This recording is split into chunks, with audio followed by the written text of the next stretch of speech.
মানে যাইতে বলছে এখান থেকে। আচ্ছা কি বলবো তোরে, হ্যাঁ? তুই ঐশ্বরিয়া হয়ে আমার সামনে এসে দাঁড়াবি, আমি সালমান খানের মতো তোরে প্রপোজ করবো? তাহলে তো ভালোই হইতো, একটা প্রেম প্রেম ফিল হইতো। হাস, ঘর পড়ার মধ্যে আলু পোড়া এসে ধরছে, কপাল আমার।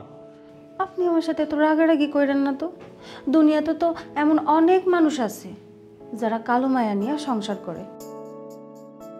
আমি তো পুরো কালো না, আপনি দেখেন আমার এই সাইডটা কি সুন্দর কিউট, এই সাইডটা একটু পুড়া গেছে, একটু তো মানায় নিতে পারেন। তা না, সারাক্ষণ শুধু আমার সাথে ঘ্যান ঘ্যান ঘ্যান ঘ্যান করে কথা কন।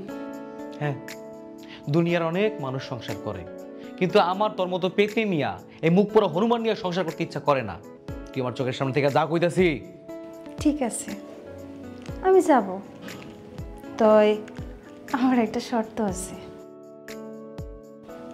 আপনি যদি সুন্দর কইরা রোমান্টিক